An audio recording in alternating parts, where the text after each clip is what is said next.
शासन नायक जगत पिता तीर्थंकर महावीर वंदनानंत भाव से हे मात पिता प्रभुवीर श्रमण संग के देवता हे श्रमण संग के देवता आनंद गुरु भगवान अनंत भाव से वंदना हे मात पिता प्रभुवीर अनंत भाव से वंदना हे मात पिता प्रभुवीर। चरण तीर्थंकर भगवान महावीर स्वामी के चरणों में अनंत अनंत वंदन। मेरे आस्था के आयाम जन जन के प्राण आचार्य भगवान के चरणों में अनंत अनंत वंदन। मुक्ति का पथ दिखाने वाले प्रभु गुरुवरिया के चरणों में अनंत अनंत वंदन। ज्येष्ठ गुरु बहनी के चरणों में अनंत अनंत वंदन। धर्म सभा में उपस्थित धर्मानुरागियों भाई और बहनों, कहते हैं एक बार की बात है, एक व्यक्ति घने जंगल में प्रभु से पूर्व दिशा की ओर मुंह करके प्रभु से प्रार्थना करने लगा, प्रभु की भक्ति करने लगा, बड़े श्रद्धा के साथ बड़े भक्ति के साथ प्रभु के गीत गाने लगा। उस भक्ति में वो खो गया और उधर में एक दूसरा व्यक्ति आया। उस दूसरे व्यक्ति ने उस पहले व्यक्ति से कहा, अरे तुम ये जोर जोर से क्या पुकार रहे हो? ये गीत तुम किसको सुना रहे हो? कौन है यहाँ तुम्हारा जो गीत सुने? तो उसने कहा, मैं प्रभु से प्रार्थना कर रहा हूँ। तब उस दूसरे व्यक्ति ने इधर उधर देखा, अरे क्यों व्यर्थ की बातें कर रहे हो? यहाँ कहाँ प्रभु तुम्हें दिखाई दे रहे हैं? प्रभु तो नहीं दिखाई दे रहे हैं, फिर तुम क्यों प्रार्थना करते जा रहे हो? इस घने जंगल में तुम्हारी प्रार्थना कौन सुनने वाला है? तब उस व्यक्ति ने कहा, मेरी प्रार्थना प्रभु सुनते हैं। अगर सच्चे श्रद्धा भक्ति से यदि प्रार्थना की जाए तो वो आवाज कहां तक पहुंच जाती है? प्रभु तक वो आवाज पहुंची जाती है। उसने कहा, क्यों तुम व्यर्थ की बातें कर रहे हो? तो उसने कहा, नहीं, मुझे अटूट विश्वास है। ऐसे बातचीत करते करते उसने अचानक कहा, तुम्हें तैरना आता है? तो उसने कहा, इसमें तैरने का क्या संबंध है? तुम मुझे प्रभु यहाँ है बता रहे हो ना, तो इसमें तैरने का क्या संबंध है? तो उसने कहा, मैं जो पूछ रहा हूँ उतना तो बोल, तुझे तैरना क्या आता है? तो उसने कहा, हाँ मुझे तैरना आता है। देख सामने तालाब दिख रहा है, कहाँ सामने तालाब है, उस तालाब में कमल है, उस कमल को लेके आना, उसमें कौन सी बड़ी बात है, मैं अभी लेकर आता हूँ। उसने कहा, जाओ, और जब तुम वो कमल लेकर आओगे तब तुम्हें पता चलेगा कि भगवान है या नहीं, प्रभु कंकन में बसे है या नहीं, कि प्रभु का अस्तित्व है या नहीं, तब तुम्हें ध्यान में आ जाएगा। तब उसने वहां से गया, वो दूसरा व्यक्ति तालाब के करीब गया, कपड़े उतार कर तालाब में छलांग लगा दी, और जैसे छलांग लगा दी उस कमल को लेने के लिए गया, और कमल को लेने के बाद वहां से वापस लौटकर कुछ ही क्षणों में उसके पास आ गया। जैसे ही वो व्यक्ति उसके पास आ गया और उसने वो कमल उसके हाथ में दिया, और हाथ में कमल देने के बाद उस व्यक्ति ने लिया और कहा कि बहुत बहुत धन्यवाद कि तूने मुझे कमल ला के दिया। तो उसमें क्या कौन सी बड़ी बात है? मुझे ये तो बताओ प्रभु है या नहीं, कैसे पता चलेगा? तब उसने कहा, मैं यहाँ पर इस घने जंगल में 2 घंटे से प्रभु की प्रार्थना कर रहा था। मैं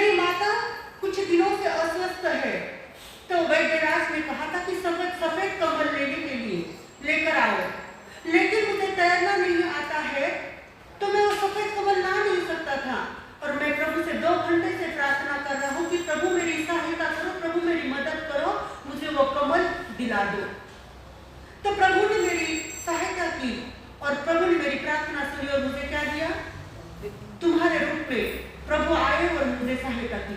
ये तो है प्रार्थना का महत्व। वो व्यक्ति तो देखता रह गया।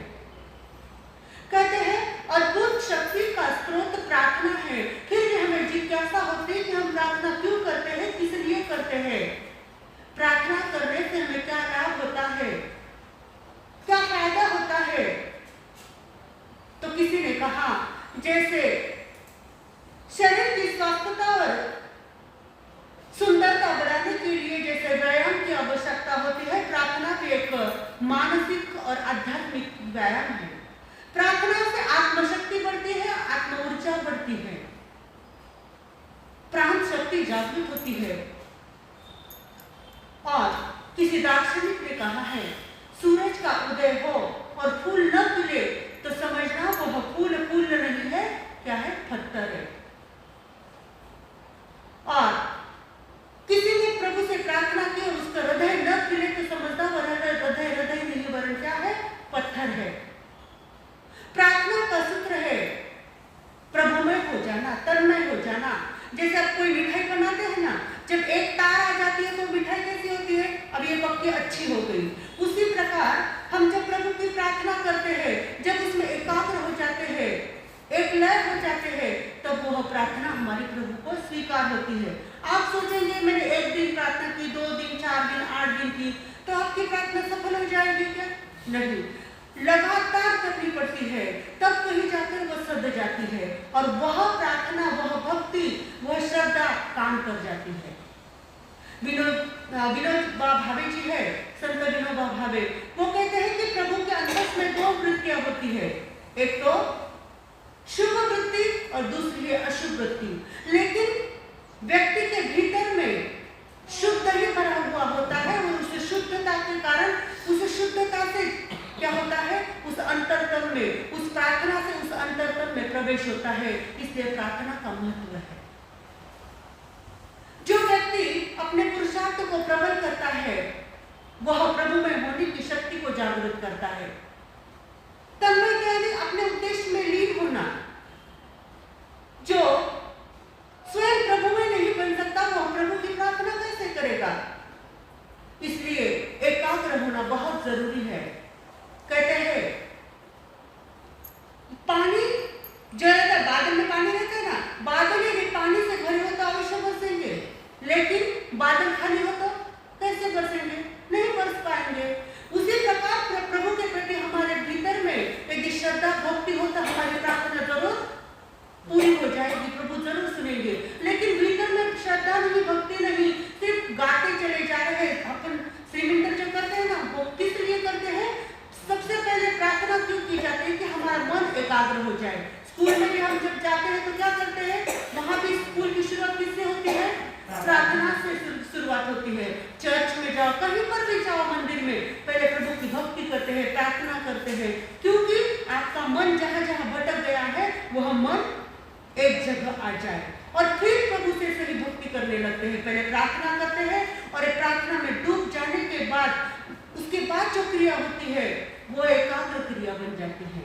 लेकिन शर्त है पहले एकाग्र बनना चाहिए, उस प्रार्थना में पहले पूरा मन लगना चाहिए।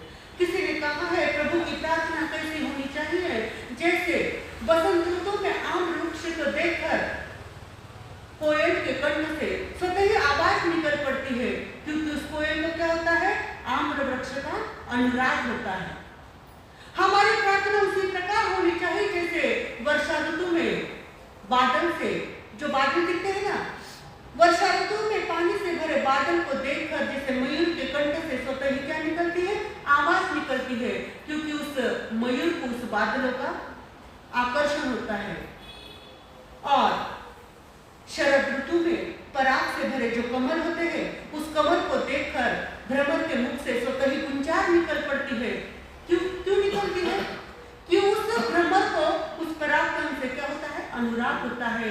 यदि हमारे भीतर भी प्रभु के प्रति अनुराग होता, श्रद्धा होगी, भक्ति होगी, तो हमें प्रार्थना के लिए प्रयास नहीं करना पड़ेगा। प्रार्थना ही स्वतः ही भीतर से निकलेगी। हमारी पहली साधना है प्रार्थना। हम जब सवेरे प्रार्थना करते हैं, वो प्रार्थना क्यों करते हैं? क्या रात है जो सवेरे प्रार्थना रखी गई है? क्योंकि हमारी सबसे पहली साधना है प्रार्थना, फिर प्रवचन और फिर प्रतिक्रमण। हमारी ये साधना है, क्रमबद्ध साधना हमें प्रभु ने दी है। तो प्रार्थना जो हम सवेरे करते हैं वो प्रार्थना इसलिए करते हैं कि प्रभु की कृपा और आशीर्वाद के खजाने को खोलने की कुंजी है। और संध्या जो वंदन करते हैं, संध्या जो प्रार्थना करते हैं, वो प्रार्थना क्यों करते हैं कि प्रभु की सुरक्षा और संरक्षा में बंद होने की कुंजी है। प्रभु तेरी कृपा से हम सारे दिन भर की क्रिया कर रहे हैं, आपका आशीर्वाद लेकर सारे कार्य हम व्यवस्थित करेंगे और हमारा सारा कार्य पूरा हो गया। अब तुम्हारे संरक्षा और सुरक्षा में हम बंद हो गए हैं। इसलिए तो प्रार्थना का महत्व है। बर्नार्ड शाह जो है, इंग्लैंड के जो बादशाह है, उन्होंने कहा कि प्रार्थना वह है जो सारे प्रलोभन पर विजय पाती है। एक कहानी है गौतम बुद्ध के जीवन की। गौतम बुद्ध, उनका एक भक्त अनाथ पिंडक, जो अनाथ पिंडक प्रभु का परम भक्त था, और उस अनाथ पिंडक की बेटी चूल सुभद्रा, जो प्रभु के अनन्य उपासिका थी, उसका रोज का क्रम था, प्रभु जिस दिशा में विहार कर रहे हैं, प्रभु जिस दिशा में विराजमान है, उस दिशा में वह क्या करती थी? पंचांग नमाकर नमस्कार करती थी, उस अभिषेक चढ़ाती थी, जल चढ़ाती थी, पुष्प चढ़ाती थी कि गौतम बुद्ध मेरे क्या करेंगे? प्रार्थना स्वीकार करेंगे।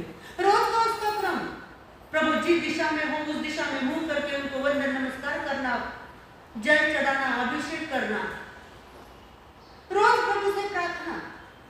एक बात की बात है, एक दिन क्या हो गया?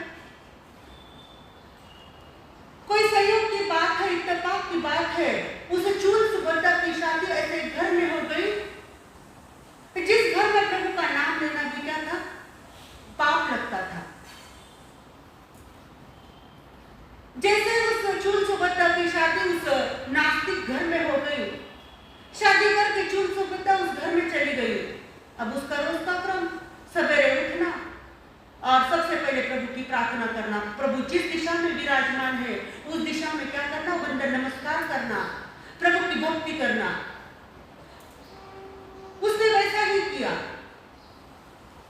सवेरे उठी, आंगन में आई और प्रभु जिस दिशा में विराजमान है उस दिशा में वंदन नमस्कार किया और प्रभु की प्रार्थना करने के लिए बैठ गई।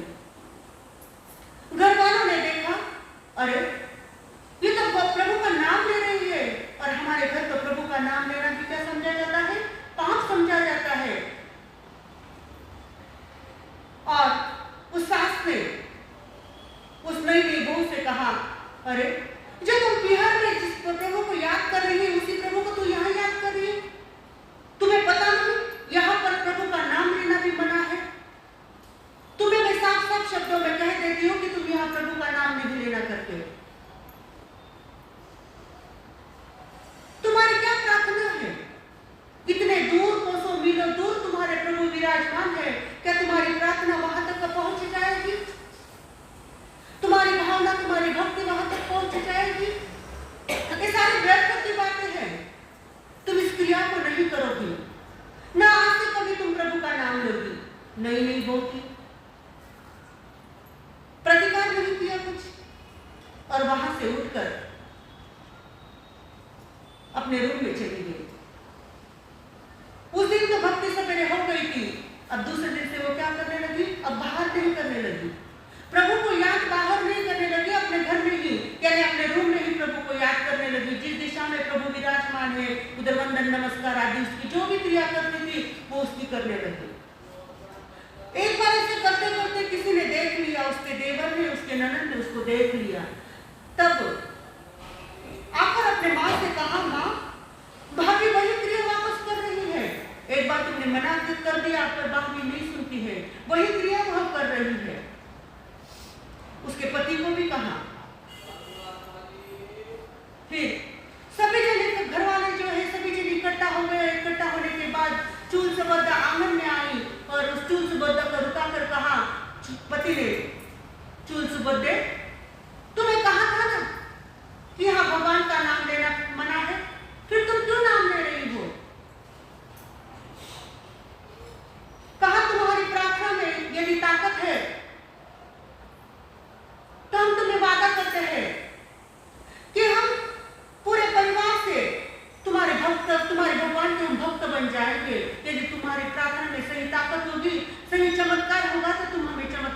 जाओगी।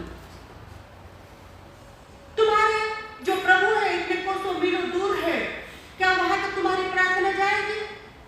तो उसने कहा क्यों नहीं, बिल्कुल जाएगी। यदि सच्ची श्रद्धा, सच्ची भक्ति से यदि प्रभु को याद किया तो प्रभु प्रार्थना सुन लेते हैं हमारे।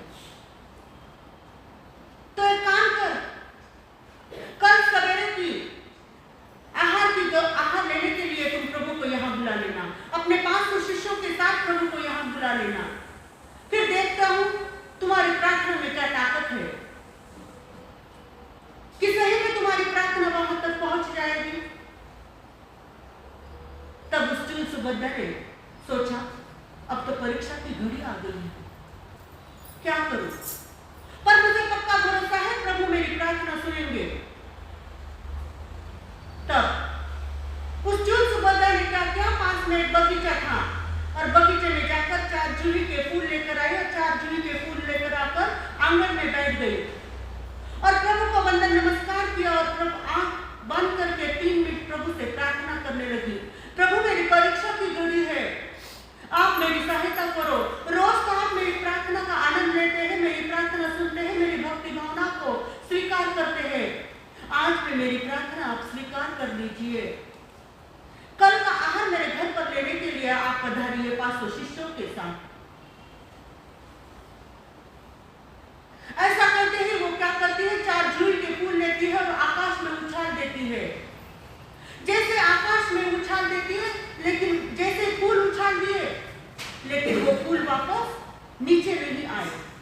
सभी भगवान छोड़ गए, फूल तो उछाल दिए लेकिन वापस तो नहीं आए, आसमान में फूल विलीन हो गए। और उस चूल सुभद्रा ने कहा कल प्रभु यहाँ पधारेंगे, सब तैयारी कर लो, अपने 500 शिष्यों के साथ कल प्रभु यहाँ पधारेंगे। सब तरफ घोषणा करवा दो कि कल तो अपनी नगरी में प्रभु पधारने वाले हैं। उस पति ने कहा अरे चुप, मजाक क्यों उड़ा रही हो, हंसी की पात्र क्यों बन रही हो तुम? ऐसा कभी हो सकता है?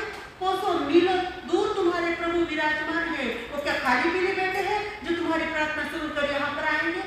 और उन तक आवाज ही कैसे जाएगी तुम्हारी? उसने कहा कल सवेरे की तुम तैयारी कर लो, आहार बनाने की तुम तैयारी कर लो, कल सवेरे आहार लेने के लिए प्रभु यहाँ अपने शिष्यों के साथ पधारेंगे। सब उसका मजाक उड़ाने लगे। गांव वालों को भी पता चला कि जूही के 4 फूल उसने आसमान में उड़ा दिए, उछाल दिए, लेकिन वो फूल वापस नहीं आए। कैसी पागल भक्ति है इसकी। कहते हैं कि कोसों मीलों दूर प्रभु कल यहाँ पर आएंगे। ये उनकी बात चल रही थी, इधर प्रभु सत्संग कर रहे थे, इधर प्रभु सत्संग कर रहे थे। सत्संग करते करते प्रभु का भक्त सत्संग होने के बाद प्रभु के पास आए और प्रभु से कहने लगे प्रभु कल सवेरे का आहार पानी लेने के लिए आप मेरे घर पधारिए। जैसे अनाथ पिंडक ने, जो चूल सुभद्रा के पिता थे, उस चूल सुभद्रा के पिता ने कहा प्रभु कल आहार लेने के लिए मेरे घर पधारो आप।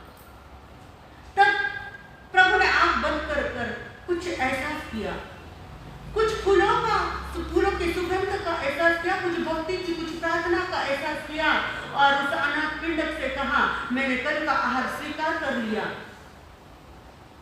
कल मैं तुम्हारे घर नहीं आ सकता, मैंने कल का निमंत्रण किसी दूसरे का स्वीकार कर लिया है।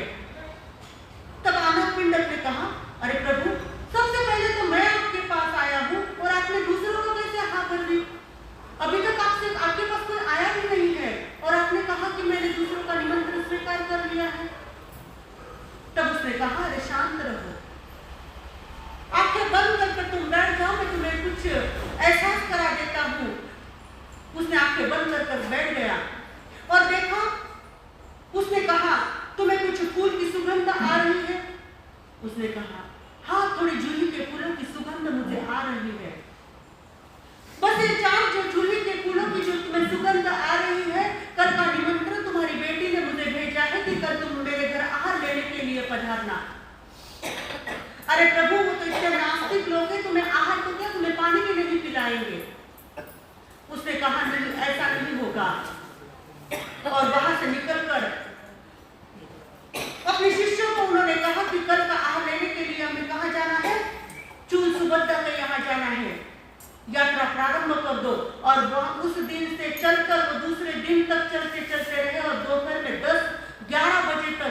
नगरी में वो पहुंच गए।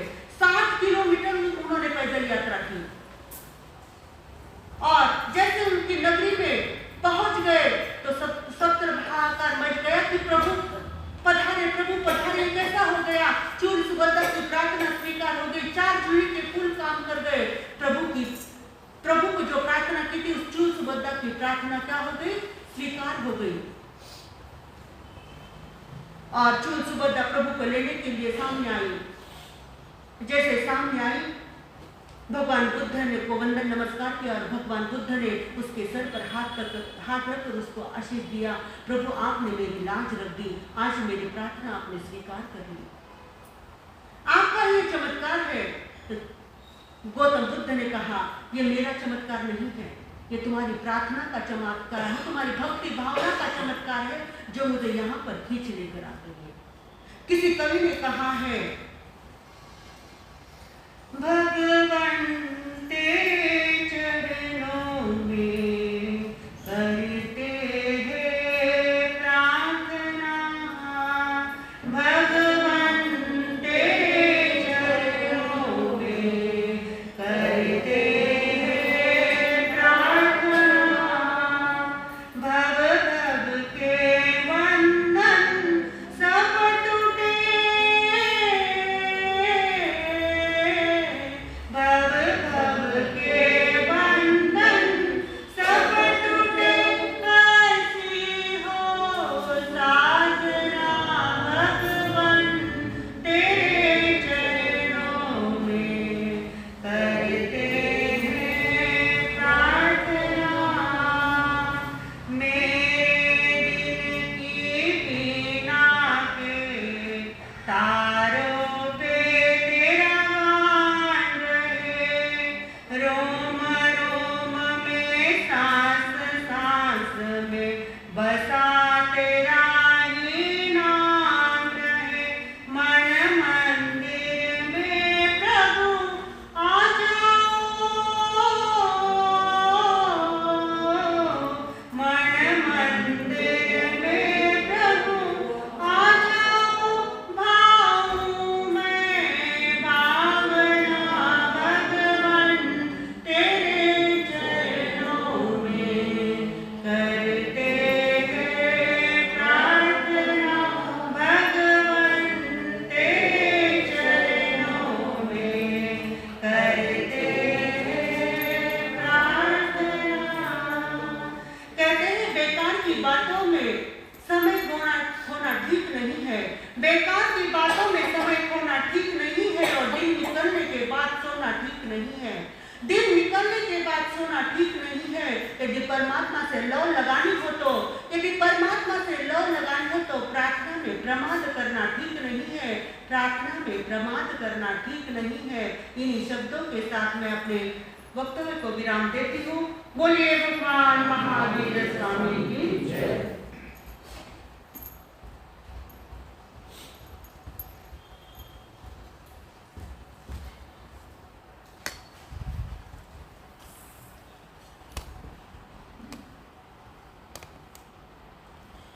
जिन चरणासु अमर भगत, मुक्तारी मनिया पर कासे, जिन चरणासु अमर भगत मुक्तारी मनिया पर कासे, मणिनाथ राम चरणा में नमो जगत राम विनाशे, मणिनाथ राम चरणा में नमो जगत राम विनाशे। चरण एवं परम तीर्थंकर अहिंसा के अग्रदूत भगवान महावीर स्वामी को अनंत अनंत वंदन। मेरे आस्था के आयाम लाखों करोड़ों के हृदय सम्राट समता सागर परम पूज्य आचार्य भगवंत के चरणों में कोटि से वंदन। एवं जिन्होंने हमें जीवन को सही दिशा दिखलाई है, सही मोड़ दिया है, ऐसे मेरे जीवन रथ के साथी परम पूज्य गुरु माता के चरणों में कोटि से वंदन करने के पश्चात आए दिन अपने जीवन को जागृत करने के लिए, अपने जीवन का उत्थान करने के लिए भगवान के दिए हुए जिनवाणी के माध्यम से नए नए सूत्र आप सुन रहे हो, सुन भी रहे हो, चुन भी रहे हो और ग्रहण भी कर रहे हो। सुनकर ग्रहण करना अत्यंत महत्वपूर्ण और सार्थक है। अभी भी प्रार्थना कैसे की जाती है, प्रार्थना से क्या फल मिलता है, अभी अभी आपने सुना है। ऐसे ही छोटा सा सूत्र महापुरुष ने बताया है, परोपकाराय फलन्ति वृक्षा, परोपकाराय वहन्ति नद्या, परोपकाराय दुहन्ति गावः, परोपकाराय इदं शरीरम। फल के जो वृक्ष आते हैं वे वृक्ष अपने फल औरों को देते हैं, माने परोपकार की भावना उनकी होती है। नदी जो बहती है और अपना पानी औरों की प्यास बुझाने के लिए, खेती में फसल उगाने के लिए उस नदी का पानी काम आता है। गाय दूध देती है, वह स्वयं नहीं पीती, औरों को वह दूध पीने के लिए काम आता है। ऐसे ही हमारा जो शरीर है, हमारी जो काया है, वह काया औरों को सुख देने के लिए, उनके जीवन में जो दुख है, दर्द है, पीड़ा है, उसको हरने के लिए हमारा यहाँ मनुष्य जन्म हमें प्राप्त हुआ है। इस शरीर से हमें जितना परोपकार हम कर सकते हैं, दूसरों की सहायता कर सकते हैं, हमें मनुष्य जन्म जितना मिला है वह ज़्यादा से ज़्यादा सार्थक हो सकता है और हमारा जीवन भी उतना ही उत्थान की ओर जा सकता है। क्योंकि परोपकार यहाँ हमारे जीवन की एक नींव है। अगर नींव मजबूत हो तो महल भी, मंजिल भी मजबूत होती है, पर नींव अगर कमजोर हो तो महल या मंजिल मजबूत नहीं हो सकती है। तो उसके लिए हमारे जीवन में परोपकार जैसे, मानवता जैसे, दया जैसे ये अनमोल गुण हमारे जीवन में आने चाहिए। चार प्रकार के पुरुष होते हैं, उसमें एक जो होते हैं वे अत्यंत महान होते हैं। वे अपने जीवन को केवल औरों के लिए जीने के लिए उनका शरीर काम आता है, उनका जीवन काम आता है। वे स्वयं के लिए नहीं जीते, औरों के लिए जीते हैं। वो सोचते हैं कि मेरा जीवन, मेरा यह मनुष्य जन्म दूसरों के लिए जितना काम आएगा, मेरा जीवन उतना ही सार्थक होगा। ऐसे लोगों को मार भी खानी पड़ती है, गालियां भी खानी पड़ती है, जहर भी पीना पड़ता है, लेकिन उसकी वे चिंता नहीं करते हैं। बस अपना काम वो करते जाते हैं और जीवन को सफल बनाते हैं। दूसरे प्रकार के जो मनुष्य होते हैं वे स्वयं का भी स्वार्थ पूर्ण करते हैं, स्वयं के जीवन में भी सुख उत्पन्न करते हैं, स्वयं के जीवन को भी सुखी बनाते हैं और औरों को भी सुखी बनाने का प्रयत्न में करते हैं। औरों के जीवन की पीड़ा हरने को भी वो तत्पर रहते हैं, लेकिन स्वयं का भी सुख व साधते हैं। जैसे हाथी होता है, उसके सामने कुछ खाने की चीज रख दो, वह स्वयं भी खाता है और सूंड से उछालकर औरों को भी खाने को देता है। तो दूसरा प्रकार के जो व्यक्ति होते हैं वह उनकी वृत्ति होती है गज वृत्ति। लेकिन कुछ ऐसे व्यक्ति होते हैं उनकी श्वान की वृत्ति होती। श्वान केवल स्वयं खाता है, खुद का पेट भरना चाहता है। तो तीसरे प्रकार के जो व्यक्ति होते हैं वे केवल अपना स्वार्थ साधते हैं मानवीय वृत्ति उनमें कम होती है, दानवीय वृत्ति ज्यादा होती है। फिर उसके लिए दूसरों को पीड़ा भी पहुंचे तो भी वह परवाह नहीं करते हैं। अपना महल खड़ा करने के लिए वे औरत के झोपड़ी को भी आग लगाने के लिए आगे पीछे नहीं देखते हैं। और चौथे प्रकार के जो व्यक्ति होते हैं उनको तो कोई उपमा ही नहीं दे सकते। केवल दूसरों के जीवन में पीड़ा कैसे उत्पन्न करना, उनको दुख कैसे देना, इतना काम बस उनका रहता है। तो ऐसे 4 प्रकार के व्यक्ति होते हैं। तो उन चारों में हमारी गिनती हमें किसमें करना है या किसमें हमारी गिनती है, यह निर्णय हम स्वयं कर सकते हैं या हम जान सकते हैं कि हम किस गिनती में आते हैं। अभी किसी भी गिनती में हो, लेकिन हमें जो पहले प्रकार के महापुरुष है जो औरों को जीते हैं उसमें हमारी गिनती आनी चाहिए। अभी हमारी उसमें गिनती नहीं भी हो, लेकिन थोड़ा थोड़ा करके हमारे जीवन को हम आगे बढ़ा सकते हैं और महापुरुषों की गिनती में भी हम आ सकते हैं। थोड़ा मुश्किल है, लेकिन असंभव बात नहीं है। जीवन में कोई असंभव बात नहीं होती है। असंभव बात होती तो हम कोई महापुरुष को नहीं जान पाते, कोई महापुरुष ही नहीं होते।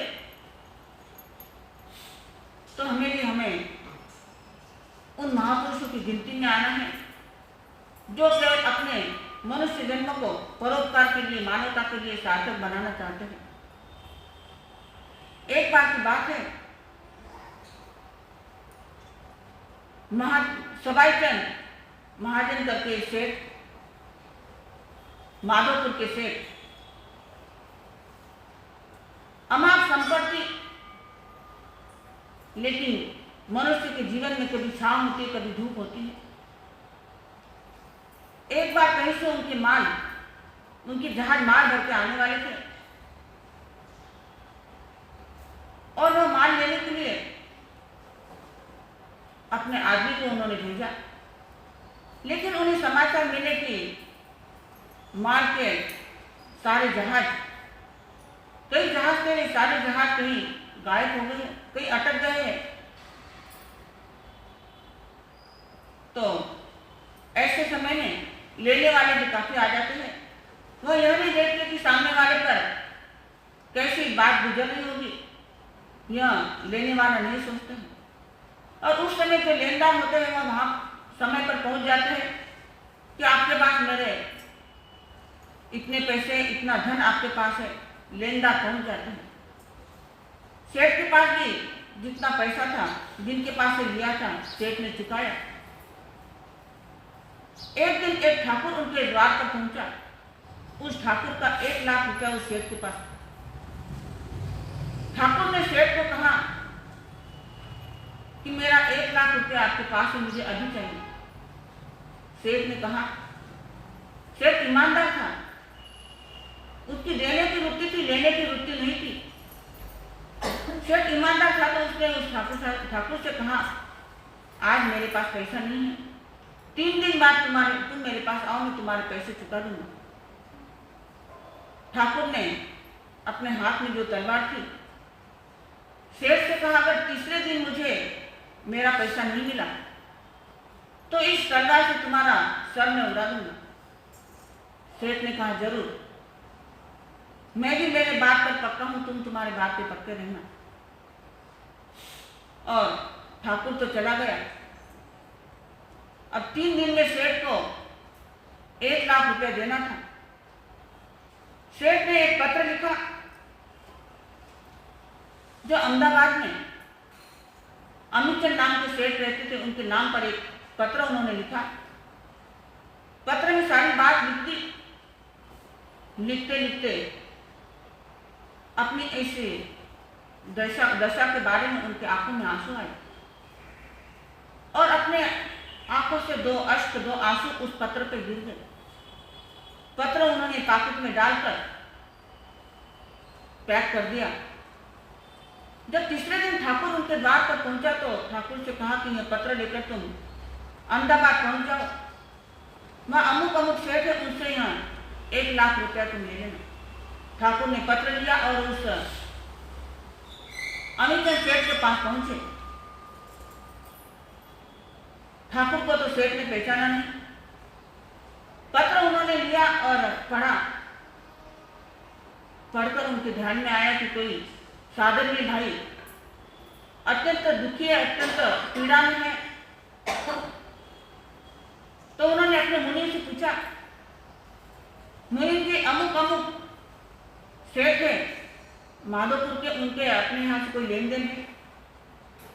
उस मुनि ने बही खाते देखे, लेकिन उस सेठ का नाम बही खाते में नहीं था। उनका कोई लेन देन अपने सेठ के साथ नहीं था। मुनि ने कहा इस खाते में उनका कोई नाम नहीं है। फिर भी पत्र पढ़कर सेठ ने कहा साधर्मी भाई को इस समय मदद नहीं की तो वह संकट में आ जाएगा, उसकी जान खतरे में आ जाएगी। और मुनि से कहा कि 1 लाख रुपया इस ठाकुर को दे दो। ठाकुर ने 1 लाख रुपया ले वहां से चल दिया। अब इंसान के हर समय एक सा नहीं होता है। धूप की जगह छाव आती है, छाव की जगह धूप भी आ जाती है। इधर उस माधोपुर के सेठ को, सवाई के सेठ थे, उनके जो माल से भरे हुए जहाज थे वो कोई गायब हो गए थे। तो उनको समाचार मिले कि आपके सारे जहाज किनारे पर खड़े हैं, आप जाकर वहां से माल लेकर आओ। उसके पहले अपने मुनि को उन्होंने उघाड़ी करने के लिए भेजा था कि जिनके पास से मेरे पैसे आने हैं वो लेके आओ, जो लेनदार थे उनके पैसे वापस चुकाना है। लेकिन धन को देखकर किसी के भी पांव फिसल जाते हैं। मुनि ने उघाड़ी की और पैसे लेकर वहां से भाग गए। सेठ के पास वहां पहुंचा नहीं। अब माल घर पे आया, उसकी बिक्री हुई। जब पैसे आए तो सवाईचंद सेठ 2 लाख लेकर उस अहमदाबाद के सेठ अमीचंद के पास पहुंचे। और पहुंचने के बाद उन्होंने उनकी अच्छी आवभगत की। दोनों एक दूसरे को केवल नाम से जानते थे, पहचानते नहीं थे। आवभगत होने के बाद बातचीत हुई। तब अमीचंद सेठ ने कहा कि आपने पत्र भेजा, पत्र में आंसू के रूप में आपने 2 मोती भेजे थे। एक मोती की कीमत 1 लाख रुपया मैंने चुका दी, दूसरे मोती की कीमत अभी चुकानी है। जबकि उनके पैसे देने नहीं थे, लेने थे। फिर भी अमीचंद सेठ ने कहा कि मैंने एक मोती की कीमत चुकाई, दूसरे मोती की कीमत चुकानी है। सवाईचंद सेठ 2 लाख रुपए लेके आया था। उन्होंने कहा कि आपको 2 लाख रुपए देना है, समय पर आपने मेरी मदद की है तो मैं 1 लाख के बजाय 2 लाख रुपए आपके चरणों में रखता हूँ। लेकिन दोनों भी लेने के लिए आनाकानी कर रहे थे। एक सेठ कह रहा था मैं नहीं लेता हूँ, दूसरा कह रहा था मैं नहीं लेता हूँ। अब दोनों ने एक तीसरी राह निकाली। अहमदाबाद में एक ऐसी संस्था खोली, कोई भी गरीब, कोई भी दुखी पीड़ित व्यक्ति वहां आ जाए तो उस संस्था से उनका खर्चा पूर्ण होता था, उनको मदद मिल जाती थी। आज भी वहां वह संस्था है। तो कहने का तात्पर्य है कि हमारे जीवन में भी ऐसे प्रसंग आते हैं, ऐसे घड़ियां आती हैं, लेकिन ऐसे समय में हम कई व्यक्तियों को अनदेखा कर देते हैं और कहीं कुछ पैसा देते भी है तो उसके पीछे नाम की भूख हमारी होती है। हम उस धन का, उस संपत्ति का प्रदर्शन करना चाहते हैं। थोड़ा भी पैसा दिया, थोड़ा भी धन दिया तो उस पार्टी पर हमारा नाम चाहिए, मैंने इतना पैसा दिया है। लेकिन आप गुप्त दोगे तो आपको गुप्त धन जरूर मिलेगा। जितना गुप्त दान करोगे उतना गुप्त धन आपके जीवन में आएगा। और ऐसे लोग ही भगवान को पसंद आते हैं, जो औरों की मदद करते हैं, परोपकार करते हैं, मानवता जैसे गुण उनके जीवन में होता है। तो कवि भी कहते हैं, जो आवर तो सर्वाना तो आवड़े देवाना, तो आवड़े देवाना, दीन भुकेला दिसता कोणी, घास मुखीचा मुठी घालुनी, दीन भुकेला दिसता कोणी, घास मुखीचा मुठी घालुनी, दुःख नेत्रीचे घेता पिऊनी, दुःख नेत्रीचे घेता पिऊनी, हो थोडी बाजरे पाषाणाला तोची आवडे देवाना, तोची आवडे देवाना, घेऊन पंगू आपुल्या पाठी, आंधळाची होतो गाठी, घेऊन पंगू आपुल्या पाठी, आंधळाची होतो गाठी, पायाखाली त्यांच्यासाठी, पायाखाली त्यांच्यासाठी, हो देव अंतरी निकल दयाला, तोची आवडे देवाला, तोची आवडे देवाला।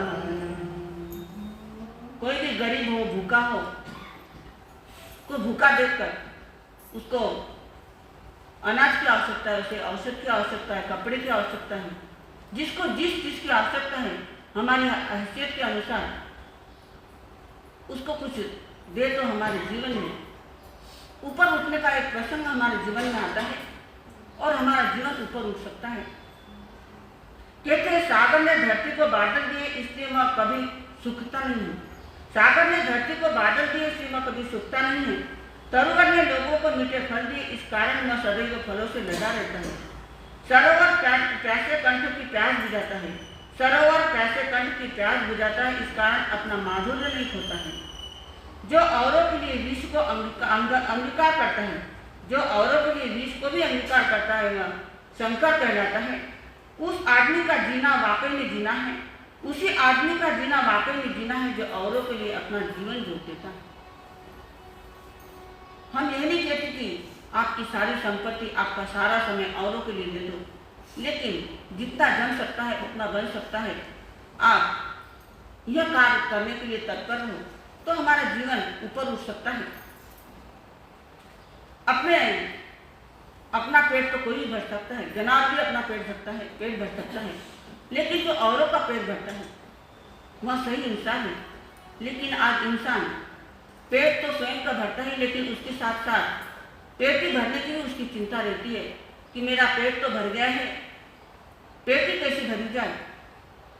लेकिन आप पेट की चिंता मत करें, केवल अपने पेट की और दूसरों के पेट की चिंता करो, तो वह इंसान सही मायने में इंसान है। आपना पेट और पेटीरा सोच करवा वाला घना है, आपना पेट और पेटीरा सोच करवा वाला घना है, आपनी बात और आपनी सोच करवा वाला घना है।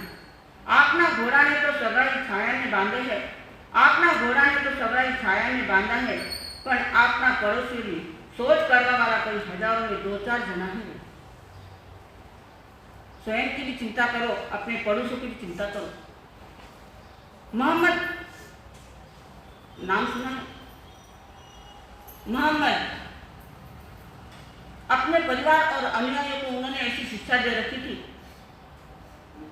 कि आप जब भोजन बनाते हो, भोजन बनाते के समय उस भोजन की सुगंध, उस भोजन की खुशबू जिस द्वार तक पहुंचती है आसपास में जो भी अपने पड़ोसी अपने घर जो रहते हैं, उस भोजन की खुशबू, उस भोजन की सुगंध जहाँ तक पहुँचती है, पहले उन घरों में अपना अनाज पहुँचाओ, अपना भोजन पहुँचाओ। उनका जो पेट भर जाता है, उनकी जो तृप्ति हो जाती है, उसके बाद जो बचता है मत तुम खाओ।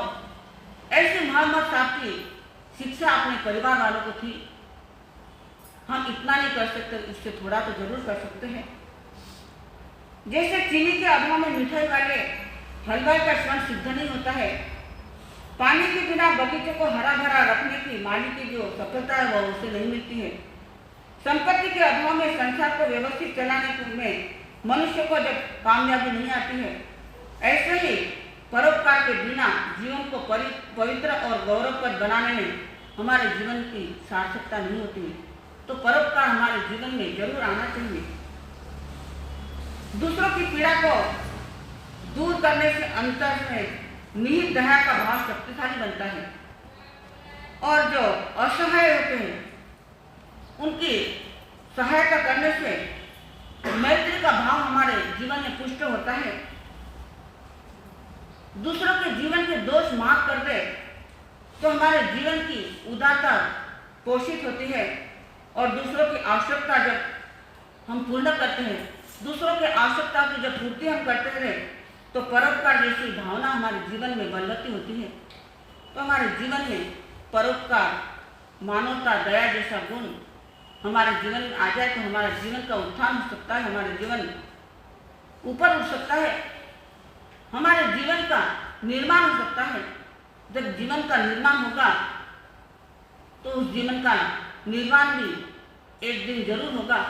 तो जीवन का निर्माण करने के लिए हमारे जीवन में ऐसे गुण आ जाए, इसलिए कहते हैं संकल्प हो हमारा इंसान हम करेंगे, संकल्प हो हमारा इंसान हम बनेंगे, इंसान बन गए तो भगवान भी बनेंगे, इंसान बन गए तो भगवान भी बनेंगे।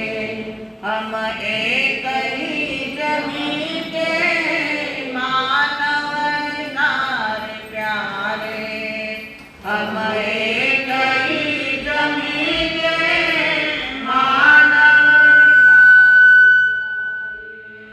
सब दिल से दिल मिला के मिलते रहे मिलेंगे, सब दिल से दिल मिला के मिलते रहे मिलेंगे। संकल्प हो हमारा इंसान हम बनेंगे, संकल्प हो हमारा इंसान हम बनेंगे। बोलिए भगवान महावीर स्वामी की, आचार्य भगवंत की, परम पूज्य गुरु माता श्री हरकना सिद्धि महाराज साहब की, सब संत सतियों की, आज के आनंद की, सद्गुरुनाथ की, सद्गुरुनाथ की, सद्गुरुनाथ की। आज के पचका उपवास उपवास उगे शुरू उपासन दिन का थोड़ा करना उपवास, हाँ उपवास है। आइन मिले कोई उगे से हम लेकिन मुक्त देने वाले पाठ में पटकना स्वस्थ का मात्र एकासन उगे से एकासन देखना तीनों आपको पटकना आसन खान साइन स्वस्थ का मात्र व्यास ना कोई निधि नहीं। हाँ, आज लब्धि ललवानी में 8 उपास के कल पचकान हुई, माने कल 8 उपास थे, आज वह पोर्सी के पचकान लेने आई सामने।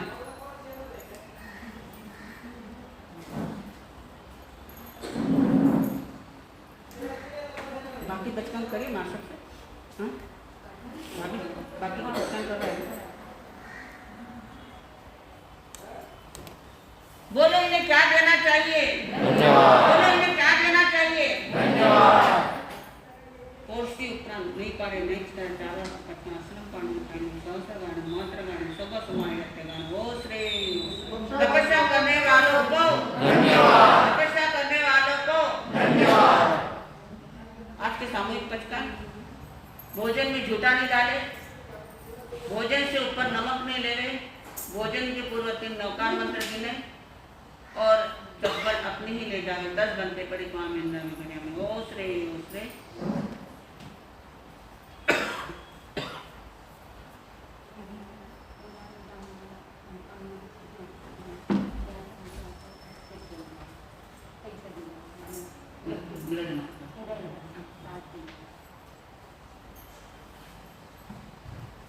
रक्षाबंधन के समय यहाँ जो आनंद ऋषि महासभा हॉस्पिटल के लिए जो धनराशि इकट्ठा हुई है, उसमें ललवानी परिवार ने 1 लाख रुपया राशि दी है।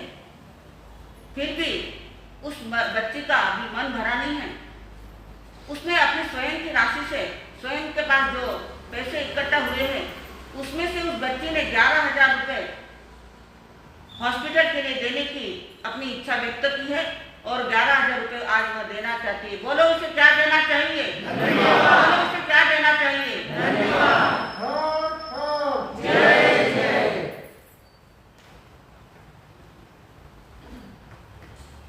यहाँ पे उपस्थित माता दीदियों को मेरी कोटि कोटि वंदना।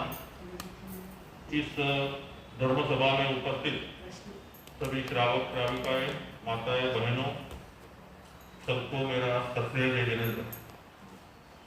आज जिन्होंने तपस्या की है उनकी मैं कुछ खाता पूछते हुए श्री संघ की तरफ से उनको धन्यवाद देता हूँ। और जो तेरे से ऊपर जो तपस्या की है, ऐसे कुछ सम्मान हमारे गलती से यहाँ पे रह गए हैं। उसमें तो कमल भाई नैनीकेंडी टाटिया, इन्होंने अभी तक 41 एकासन किए हैं, 51 एकासन किए हैं। तो उसी संघ की तरफ से मैं उनको धन्यवाद देता हूँ और उनका सम्मान करना चाहते हैं। वैसे कुमारी लब्धि जितेंद्र जी ललवानी, इन्होंने भी 8 वर्ष की तपस्या की है। श्री संघ की तरफ से उनको भी धन्यवाद। और रक्षाबंधन के दिन जो आनंद ऋषि के हॉस्पिटल में जो यहाँ पे भेंट स्वरूप जो राशि इकट्ठी की है, उसमें अभी जैसे महासती जी ने बताया कि कुमारी लब्धि ललवानी, इन्होंने उनकी परिवार से दी गई 1 लाख की भेंट में स्वयं 11,000 रुपये की आउट उसमें मिलाकर भेंट देने की इच्छा व्यक्त की है। इसी संघ की तरफ से उनको भी धन्यवाद। उसी तरह लोनावाला के एक परिवार ने भी, वो नाम नहीं बताना चाहते हैं, गुप्त दान देना चाहते हैं। उन्होंने 21,000 रुपये की भेंट राशि यहाँ पे गुप्त स्वरूप में आनंद ऋषि जी हॉस्पिटल को देने का निश्चय किया है। श्री संघ की तरफ से उस परिवार को भी मैं धन्यवाद देता हूँ। जय जिनेन्द्र।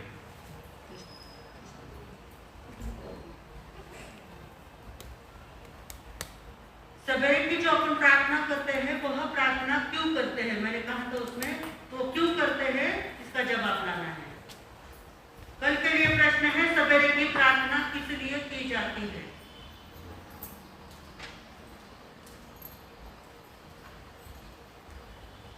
मंगल पाठ। रीढ़ की हड्डी स्थिति, आंखें बंद।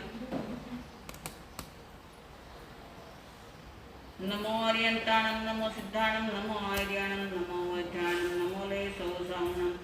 एषो पंच नमोकारो सर्वोपावपणासनो मंगलांच सर्वेतिं पडनं हवै मंगलम्। गुरुदेव गुरु सत्याज्ञा से चत्तारि मंगलम, अर्यंता मंगलम, सिद्धा मंगलम, साहु मंगलम, केवली पणत्तो धम्मो मंगलम। चत्तारि लघुत्तमा, अर्यंता लघुत्तमा, सिद्धा लघुत्तमा, साहु लघुत्तमा, केवली पणत्तो धम्मो लघुत्तमो। चत्वारि शरणं प्रवज्जामि, अरन्ते शरणं प्रवज्जामि, सिद्धे शरणं प्रवज्जामि, साहु शरणं प्रवज्जामि, केवली प्रणतं धम्मं शरणं प्रवज्जामि। एक साथ बोलो। अरहंतो का शरणं, सिद्धो का शरणं, साधुओं का शरणं, केवली स्वरूपी दया धर्म का शरणं, चार शरण दुख हरण करने, और शरण कोई होगा, जो भय प्राणी करे आराधन, उसका अजर अमर पद होगा, उसका सदा ही मंगल होगा। कल बड़े माँ साहब व्याख्या में बता रहे हैं। आज हमारी सभा में नगर से जो किरण प्रभारी माँ साहब के अत्यंत स्नेही है, उनके अत्यंत निकट के हैं, ऐसे एडवोकेट लता जी बोरा आपके सभा में आए हैं, उनका भी हम स्वागत करते हैं। वंदना।